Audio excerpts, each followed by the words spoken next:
Sandy jobs. Right, I'm going to do this seat. I know it's not the best cover in the universe. I'm also going to tip all this crap out the back here. It's all going to go into the unit. Just crack on and do a few jobs with old Sandy. Oh yes. Right, so it's not got its original foam on it, I don't think. No, it hasn't. It's got its original blah blah blah, so I'm just going to refix it onto this seat back here. It's pretty straightforward stuff. Okay folks, if you ever wanted to know how much room a flat packed Range Rover takes, I mean, okay, it's not particularly efficiently stacked in here, and there are a few Land Rover series parts in here, but this is basically Bob in here, side frames and so forth, bulkhead. The bulkhead, I said it when I was taking it apart, the bulkhead's not in bad shape, and I'll say it again, it's actually not in bad shape. Certainly better than Sandy the Landy's bulkhead. Tailgates and odds and sods back there, parts to repair tailgates I should say. But that's that. Right, today's exercise, I'm going to, oh, left it in there in fact, silly arse. This is a Sandy the Landy video. Oh, I want to clean this fuel tank back. So I'm going to wobble the camera around quite a lot. I'm going to clean this thing back, get all the pipes and things off it, and see what sort of state it's in. Now I spoke to Stuart, who owned the car before my dad, and he said that he had a feeling the fuel tank wasn't actually that old. However, as you saw, it's very clearly leaky along this edge here. I think it's leaking around here somewhere. So I'm going to get a wire brush on it. In fact, there's a lot of silicon shit around here, so the leak might be quite old. If it's just going to be too much and it's not going to deal with the slosh, and sloshing this thing's going to be a pain in the arse because it's got the two cavities on it, it might just end up being a new fuel tank, and to hell with it. So yes, I think it probably was a relatively new fuel tank 4 years ago, maybe 5 years ago. The problems I've had is this whole gap down here was full of silicon sealant. There's loads of silicon sealant all around the edges. You can see it digging out from the top here. This is all sand. It's probably why it's called Sandy. Sandy the Landy. Look, nice bit of a Woolacombe beach that, I think. That is sand, not mud. So, on the whole, the tank isn't actually that bad. It's got surface corrosion over it. I don't understand why you would want to fill that gap with silicon, though. I really don't. Never mind. Yes, and also the label was up here as well. That's the other reason I think it's fairly new. And as soon as I scrape through any of this kind of on the side here, either back to shiny steel or the paint, the kind of the transport paint that have been over the top of it.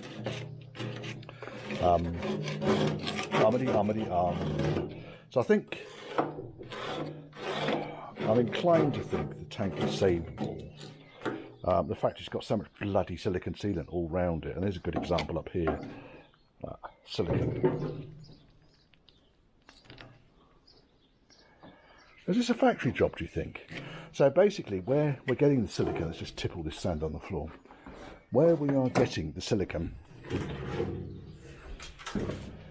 is between this under tray, the support, and the actual tank itself, and all of this area here was filled with black silicon, like this shit up here. Is that factory? I don't know. That's where it's leaking from, along here. So I suspect that tank has a hole under here. Oh, look, there's Speedy. Look at you, Speedy. I suspect the tank has a hole underneath this cover, which is then leaking out along this gap here. I will get my endoscope out, I think, and have a little probe around inside the tank. I just want to clean the worst of the sand off it first of all, so it doesn't end up inside the tank. And then take the float level sensor out. It might live, it might not. At the moment, I'm leaning on not. I'm leaning on it going on the scrap pile. But we'll see. As you can see, there's quite a lot of sand in here. And I don't know So I mean, if the car's been off-roaded on sand, no real issue with that at all. It's good fun. And I've obviously hosed off the chassis because there's no sand all over the chassis. But obviously not been able to get up to these points, these places up here right at the top, which I guess might have shortened the life of a tank somewhat. Do you think they want the beach back?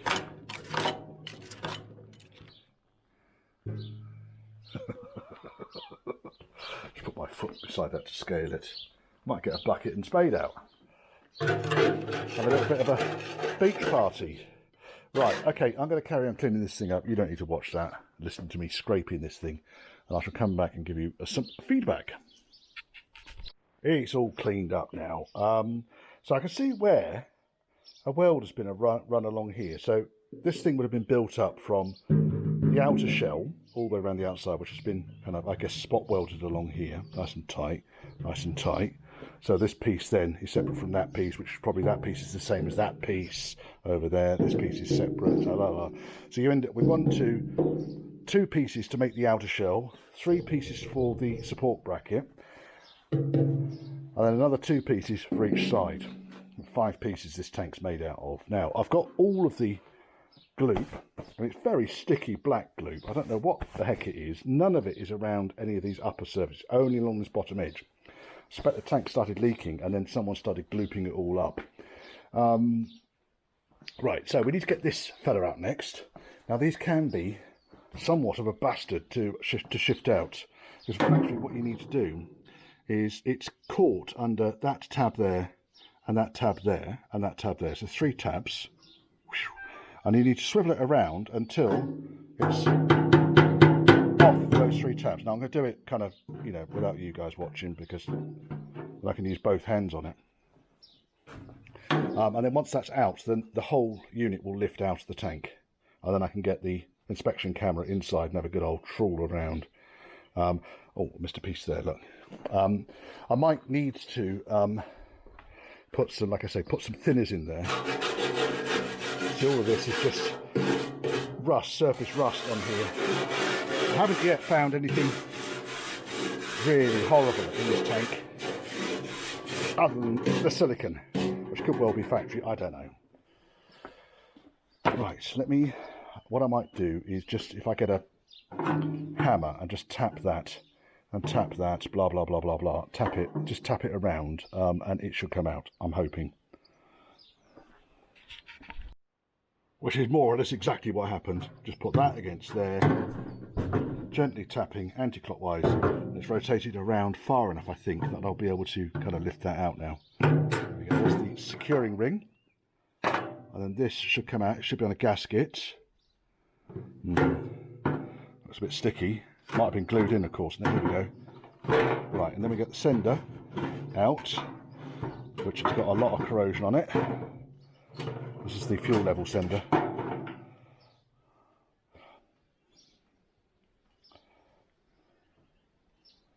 God knows what's been in this fuel tank. Right, and then where's Mr. Torchy? Mr. Torchy? Oh, there's a little bit of rust along the edge in there. I don't know if you can see it or not. Just along that edge there. It's actually looking really clean inside. There's a lot of sediment in here. A lot of sediment. Again, looks like sand to me. So it might end up being a bit of a slosh treatment. Can't see any obvious holes in the base of the tank though. That might be one there. Just above the nose of the torch, you can see some crap on the base of the tank there. That might be a pinhole there. We'll have a little scratch around anyway. I'll get the camera in there. I'll get a longer screwdriver. In fact, that'll probably do it. But then I can't do it holding the camera and scraping and seeing. So let me have a dig around, see what I can find, and then we will come back. Sorry, folks, I had to video this bit.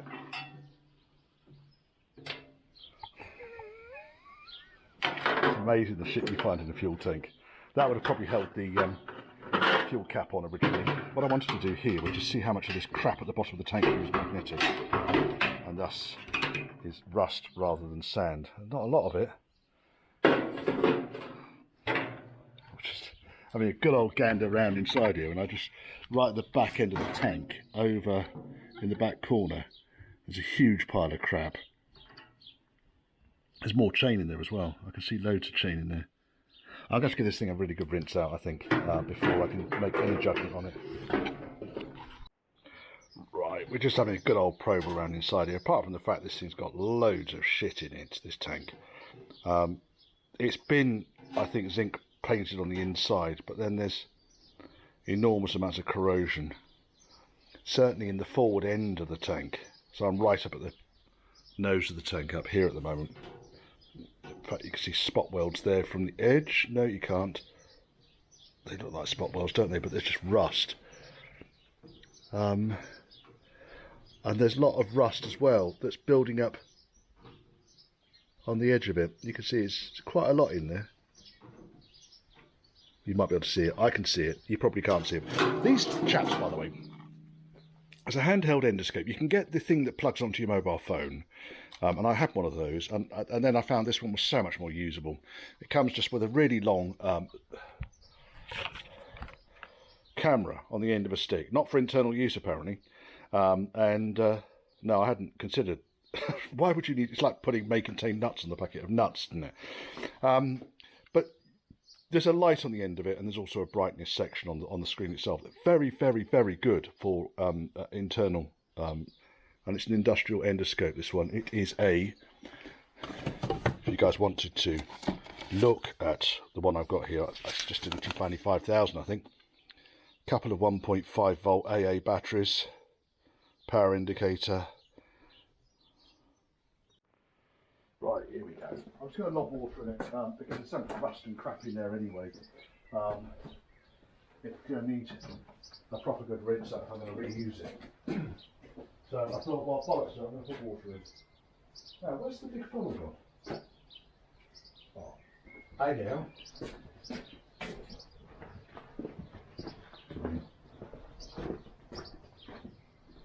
Oh. Big funnel. Water going in.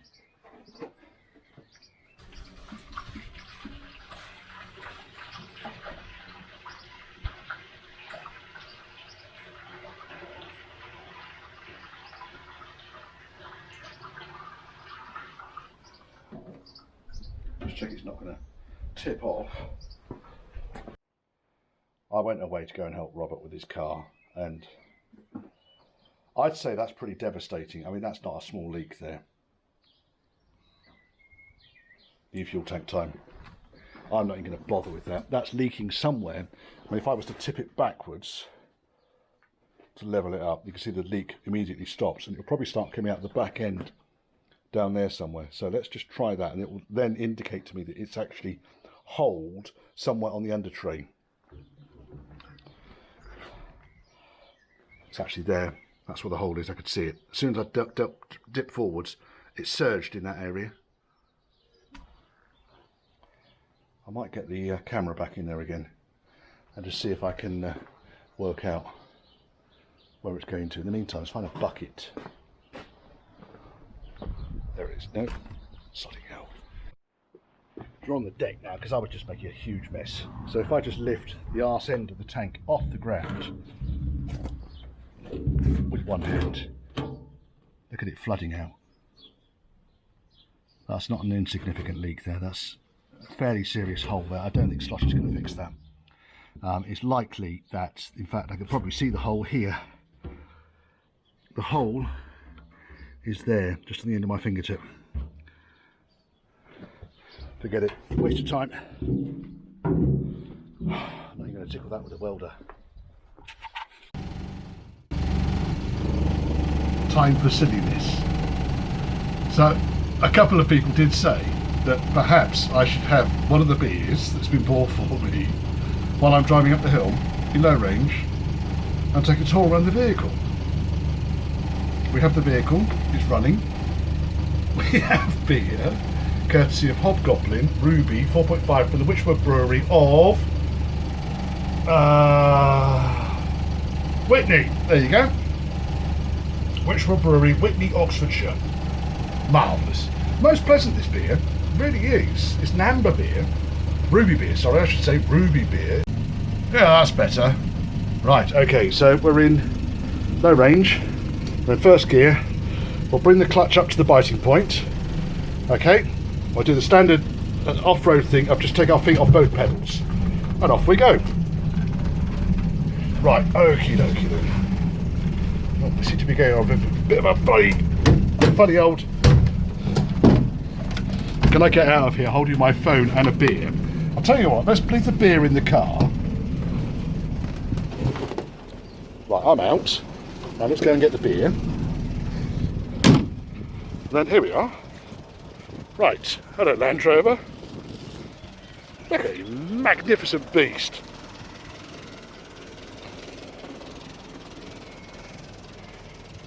Yes, haunted car. I mean, it's pretty impressive really, isn't it? Not that I can get out of a car while I'm driving it, but that it will pull itself up this hill in low range. Right, I've got to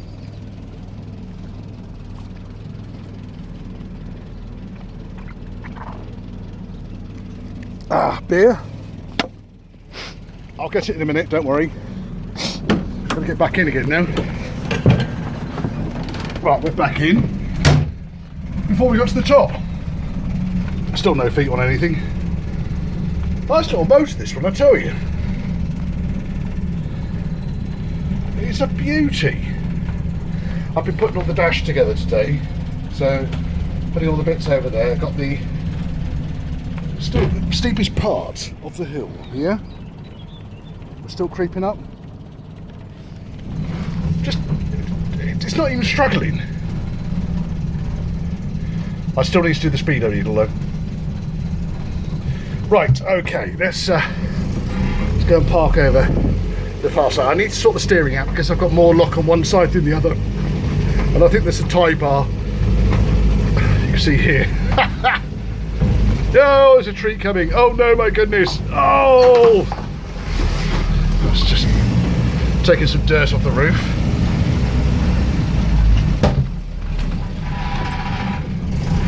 Right. I'm going to park over in this corner. It's my exercise for the day then. I've done a Cummings. I was just testing to see if I could drive the car while I was drunk. Please don't repeat this at home. Let's turn that off. It's rather noisy at the back there. I've actually cleared the back out largely, so most of the crap is out of the back now, but there's a few bits in there still. Right, how do we get out of here?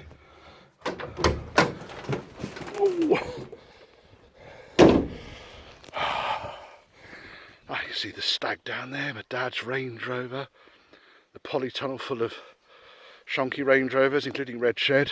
Horse bollocks. Horse bollocks is going to be my mobile bar. So what I'm actually going to do is I'm going to tow it up to the top of the field and have it kitted out as a mobile bar. And then you see, then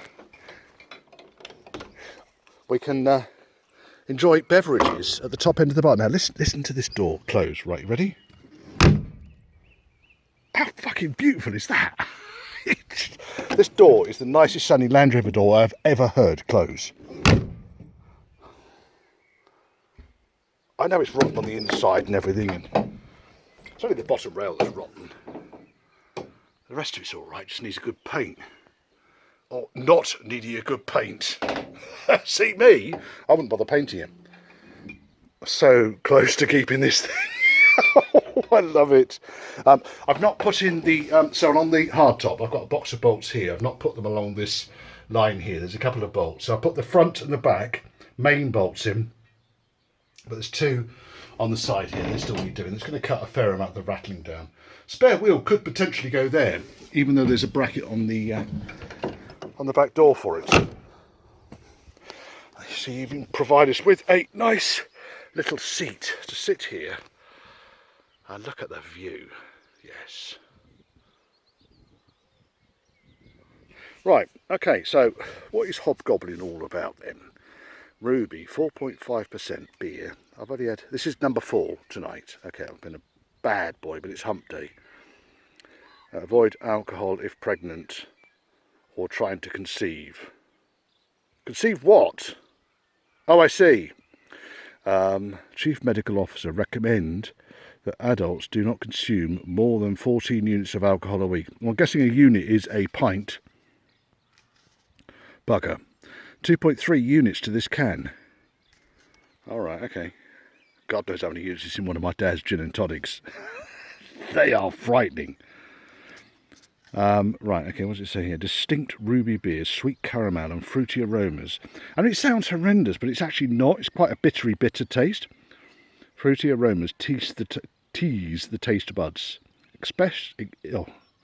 Put your teeth in. Expect... We're on autofocus. Sorry, folks, you can't see any of that. Expect a delicious, full-bodied toffee flavour and a fruity finish of figs, raisins and dates. Honestly, I think I can smell where the cows have been pissing into the hops. Anyway, let's give it a go. The sheep are making a fair amount of noise today. So it's largely sheep around here because of the hills. Eee, fucking hell. That went a bit berserk. Largely sheep round here, which will interest my mate Seeth. He likes sheep. He loves them. He's from Dudley.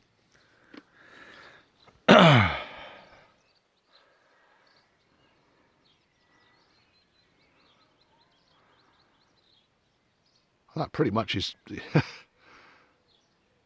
May the 20-something or other. 6th, 7th, I don't know. It's a Wednesday. Whatever Wednesday is closest to May the 26th, 7th. There we are, that's what day it is. I could check my phone, but I just simply cannot be bothered. Oh. It's nice beer, though. I'll give it that. Are you going to stay there? The reason you want to stay there is because I want to drop my glasses down to the end of my nose. I don't need my glasses to see the view, you see.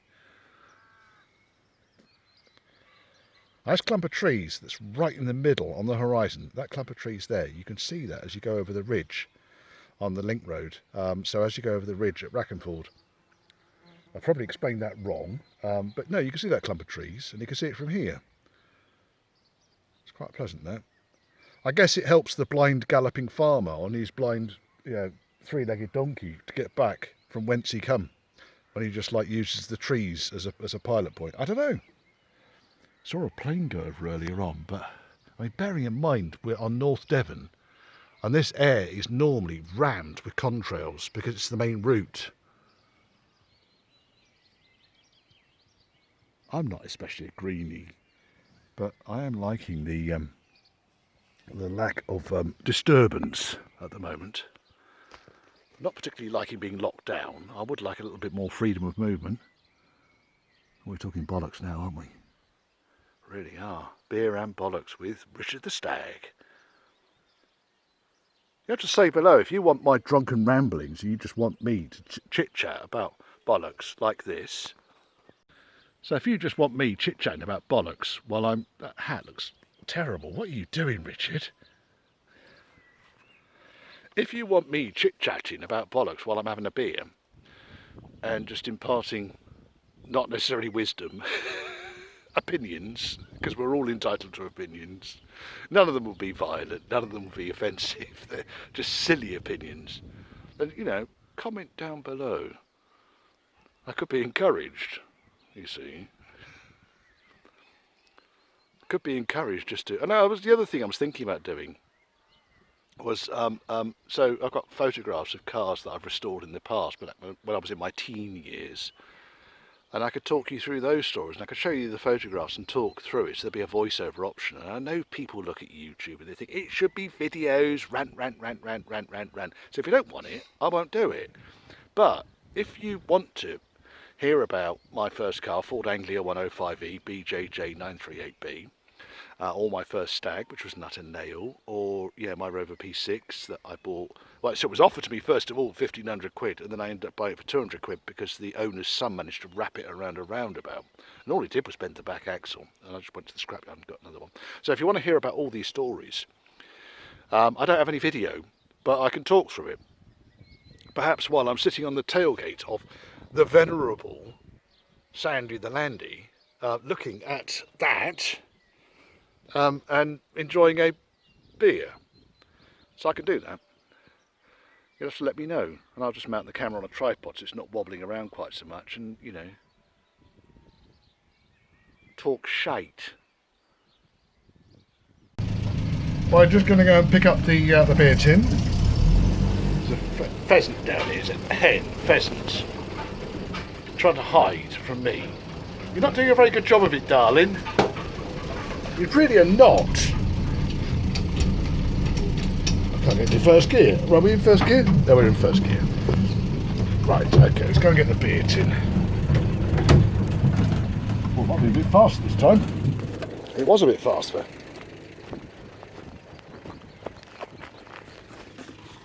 We've got the beer tin. Beer tin's in the back. And we're back in. Better close the door. Like I say, do stupid things. Sometimes you just have to do... I don't know what it is rattling back there, but it needs to stop rattling. Big pink hard thing. Okay, alright, you've asked. I'm going to tell you. Feel free to end the video if you don't want to. No, literally, all I did, I saw it on eBay, and I thought it had all its Gelf cappings on it. It had loads of shit all over it, and I thought, I'm having that. And I bid it, and I think I won it for like 35 quid. Because it was a bloody big pink Series 3 88 tub. I'm having that, 88 quid. Sorry, about 30 quid, or thereabouts. I can't remember exactly. I'll have to go back through my eBay history. Anyway, I went all the way over there and kind of like, when I got there, none of the Gelf cappings was on it, nothing. And it looks like it might have Gelf cappings, but it hasn't. All it is, it's literally the tub. There's not even any cross members on it. And the chap said, oh no, it clearly stated in the advert they weren't on, blah, blah. Don't care. It's not a problem. For 30 quid, it was worth it. Anyway, I put it on the roof of my Range Rover on L95, and I had it following me dragged it all the way down to Devon with it on my roof rack. And every time I kind of stop for fuel, because I have to stop for fuel reasonably often on LPG. There's not an LPG supplier near here, so I tend to fill up at Taunton. But when you stop, people come over and say, why have you got a big pink Land Rover on your roof? And it just, I don't know. Just goes to prove that I think Land Rovers are unisex. There you go. It is. Absolutely. Big pink thing. Anyway, I've got absolutely no idea what I'm going to do with it now. I'm probably going to take the panels off it, or I might actually just soda blast the panels back to bare metal, paint them green and put it back on eBay and get 50 quid for it. Oh, look, there's a bird sitting on the back end of it saying, what's this fucking pink thing? What is that? It's a black thing with a white arse and a white head.